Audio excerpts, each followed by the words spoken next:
გამარჯობათ მეგობრებო, მე გუშინ მთელი დღე ვფიქრობდი ამ მომაკვდინებელ კანონზე, რომელიც შეეხება ავტომანქანებს და ჩემი გამოსავალი ვიპოვე რა, რაღაც შეიძლება არ იყოს იდეალური, ნუ დამიწყებთ ახლა ლანძღვაგინებას და ჩემი იდეა იყოს დისკუსიის საბაბი, დისკუსია აუცილებელია აზრთა გაცვლა, გამოცვლა და ამ შემთხვევაში დაიბადოს უფრო უკეთესი აზრი, გამოიძახოს უკეთესი იდეა და მოდი მე ჩემ გამოსავალს გეტყვით, მაგრამ მანამდე გეტყვით თუ ეს მართლა საცობებს ეხება ეს კანონი და მაგის გამოღებულობენ, ჯერ გეტყვით და ეს ყველამ კარგად იცით და მაინც გავამახვილებ ყურადღებას, რატო გვაქვს ეს საცობები, რომ გადაახვიოთ არქივები.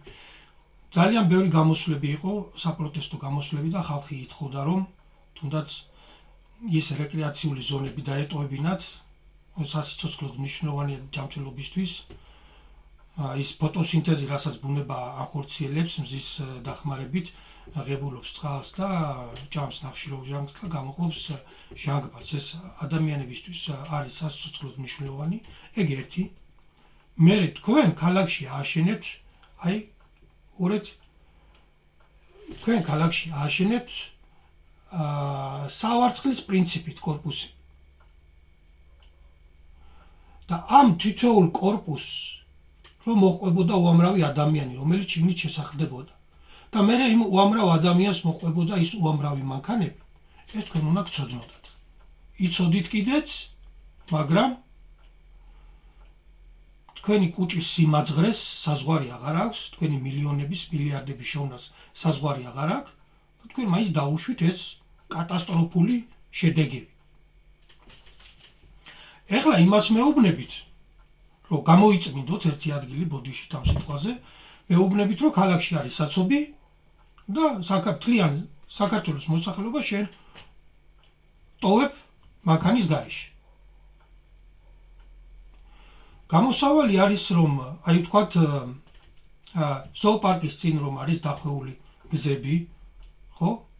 რომ გამანაწილებელი გზები, ესეთი მაგვარი გზები ააშენოთ, რომელიც წინამძღოლობის დროს აშენდა, თქვენს გაიმეოროთ, ეგ მიბაძვა არ არის საზიანო, რომელიცაც სარგებელი მოაქვს ხალხისთვის, პირიქით, კარგია.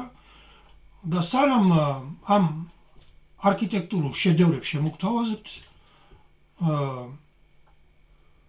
თუ შეზღუდვა არის, დააწესეთ მხოლოდ იმ ქალაქში შეზღუდვა, სადაც არის საცობი. და თქვენ გაიცით ხალხს ამასთან დაკავშირებით პასუხი. რას ვიძახი? გამოსცეს ესკალაძემ განკარგულება, რომ ყველა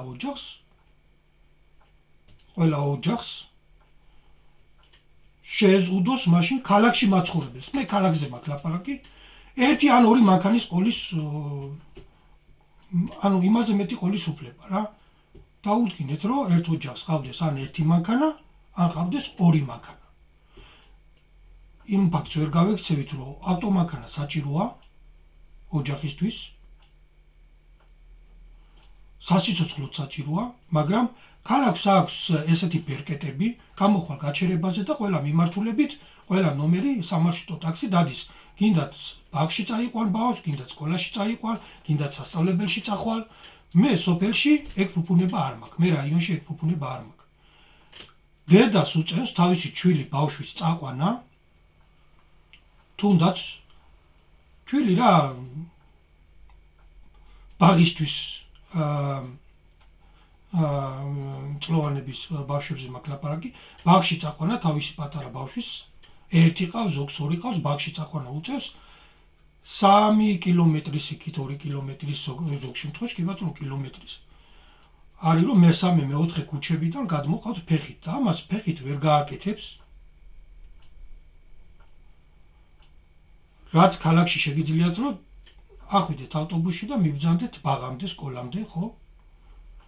და შენ ქალაქში გაქვს პრობლემა საცობის და მთელი ტერიტორიაზე, საქართველოს მთელ ტერიტორიაზე მიგძალავ მანქანის ყოლას. აკძალო, აბა 6 წლიანი წლოვანების 6 წლის მანქანის ყიდვა ვის შეუძლია ხალხო? დღეს ვის აქვს მაგის ფუფუნება საქართველოში? თქვენ ქალაქელებს, თბილისელებს, კარენოი ქალაქელებს შეუქმნით ძალიან დიდი დისკომფორტი. თქვენ ქალაქს წაართვით პრინციპი. თქვენ სოფელებს და სოფელს წაართვით პრინციპი, ცხოვრების პრინციპი, ცხოვრების აზრი დაუკარგეთ.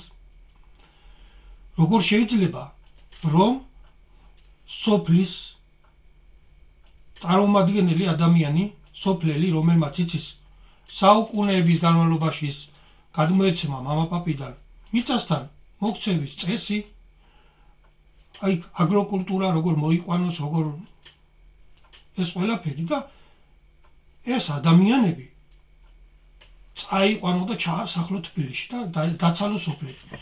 ეს რატომ მოხდა იცი? ერთ დღესაც და ერთ წელიწადსაც როცა მოიყვანა მოსავალი იმ სოფლის წარმომადგენელმა, პატივცემულმა და არ ქონდა იმას ფასი იმ პროდუქტს, მიაყარა იქავე ბაზრის ძირში მიაცალა, ეს ყველაფერი მოყვანილი ყავს ბანკის სესხით, რა ქნა, ჩავარდა საგონებელში და ურჩიეს აგერ ქალაქში შენდება კორპუსები და წავიდეთ მშენებლობაზე დაგვასაქმებენ. აიყარა დედიან ბუდიანად და წამოვიდა და არემ დარჩა მანდაც. ადრე თბილისელი რო გამოვიდოდა აივანზე, ხედავდა აქეთ მთაწმინდაც იქით, ხო? თაგორიან შემოგანეს თბილისისას.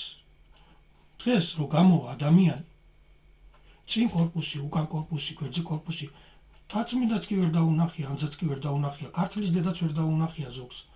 თბილისია თუ საკონცენტრაციო ბანაკი ვერ გაიგებ დღეს. ქალაქს ქალაქის სახე დაუკარგეთ. სოფელი დააცარიელეთ. ხო, და ბევრიც არის ესეთი შემთხვევა, რომ სოფლიდან წამოსული ის გლეხი, რომელსაც მოჰყავდა სოფელში ხილბოსტნეული, დგას თბილისის ერთ-ერთ რომელიმე ბაზარზე და თურქეთიდან შემოტანილ კეცს და პამიდორს ყიდის. მაგრამ მიუხედავად ამისა, რომ დაიცალა სოფლები, რომ აღარ მოდის იმდენი რაოდენობის ხილბოსტნეული სოფლის პროდუქტი, მაინც არ გაიზარდა ეს ფასი იმ გლეხისთვის, ვინც დარჩა. და ისიც განწირულია, რომ დატოვოს სოფელი. რატო არ გაიზარდა? თქვენ შემოგაქვთ თურქეთიდან თურქული კიტრი, პომიდორი, ნებისმიერი, რავი, რუსეთიდან ხახვი, კარტოფილი და ადგილობრივს უკარგავთ ფასს. ანუ გლეხს გამოსავალი არ აქვს. ან ტოვებს და მიდის ევროპაში, ან მოდის თბილისში, ისევ მაგ მშენებარე კორპუსებში საქმდება მშენებლობაზე, ქალაქია მაინც, გადაიტვირთა ბატონო ეგ ქალაქი და გადაიტვირთა თქვენი სიღორის გამო ისე. მაპატიეთ, მე ცოტა მკაცრი ვარ, მაგრამ მე მებრალება ის კარენოი თბილისელები, რომლებსაც შეიძლება შეეხოთ ეს შეზღუდვა. და სხვა გამოსავალი არ არის, თუ ქალაქში გაქვს შენ საცობი, შენ ქალაქს უნდა დაუწესო შეზღუდვა, გამოსცე გაკაგულება, რომ ოჯახს ყავდეს თუნდაც ერთი მანქანა. ის საჭიროებდოთ რომ გამოიყენოს. დანარჩენი სკოლა იქნება, ბაღში იქნება, სამსახურში იქნება, უნდა წაბრძანდეთ სამარშრუტო ტაქსებით. სხვა გამოსავალი არ არის. თუ საცობებს ეხება საქმე. მაგრამ თუ თბილისში, ხო და რას ვიძახი, თუ თბილისში ეს პრობლემა, მთლიანი საქართველოს მასშტაბით შერო ადამიანს იძულებულს ხრი რომ იაროს ფეხი და არ ყავდეს მანქანა, არ გადაგეყლაპებათ რა.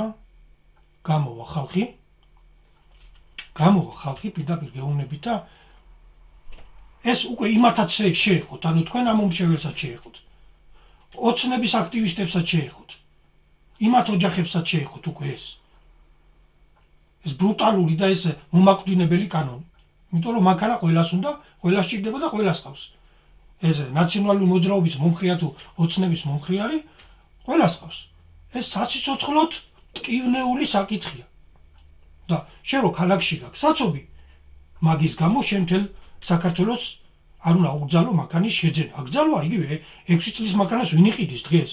თქვენ აგაქვთ ეგ ფუფუნება, თქვენ აჭამთ ბიუჯეტს, თორე დამერწმუნეთ სოფელში ჩადით და ნამდვილად არ აქვთ მაგის ფუფუნება ხალხს, რომ იყიდონ 6 წლის წლოვანების ახალი მანქანები. აი მე დავამთავრებ ამით და იქნება ჩემი რჩევა გაითვალეთ თუ შეზღუდვაა სანამ აღმოფხვრით ამ საინჟინრო პრობლემებს თქვენი ჭკვიანი ინჟინრები მოიხმეთ და ეს გადატვირთული ქალაქი, ეს საცობები, ეს პრობლემები როგორ მოაგვაროთ, ეს მოიფიქრეთ და მანამდე შეგიძლიათ შეზღუდვა დააწესოთ ქალაქში, რომ ოჯახს ხავდეს ერთი მანქანა და მეტი არა და ამაზე თქვენ მოგიწევთ პასუხის გაცემა იმ თბილისელებზე, იმ ქალაქელებზე, რომელსაც ამ ყველაფრის დისკომფორტ შეუქმნით. მაგრამ თბილისში როა საცობი, ამას იმიტომ ვიძახი, საცობი და შენ მთლიან საქართველოში, მთლიან ქართველ ერს ანუ იძულებულს ხდი რომ იაროს ფეხით და ანუ არ ყავდეს მანქანა მაგასეუნები, იმიტომ რომ თბილისშია საცობი. ეს ცოტა ჭკვას ციხლი დააჭირეთ რა. ბოლოს და ბოლოს მინისტრები ხართ, მენახირები ხო არა ხართ რა. აი რომ ჩახვიდე და სოფლის მენახირეს რო კითხო ვენაცვალე იმაზე გულში, ალალო გულში, ხო? ის გეტყვის ამ ყველაფერს და მოდი გავცვალოთ მაშინ ეს თანამდებობ ადი ძროხას მოუდექი შენ ის კაცი და იმისი გონებრივი შესაძლებლობები რატო იკარგება იქ სხვა ძროხის მოდგომაში წამოვიდეს და ის კაცი დადგეს მანდ და მიეცით საშუალება იმ ხალხს ვისაც ჭკუა უჭრის რომ წინ წაიყვანოს ეს ცხოვრება რა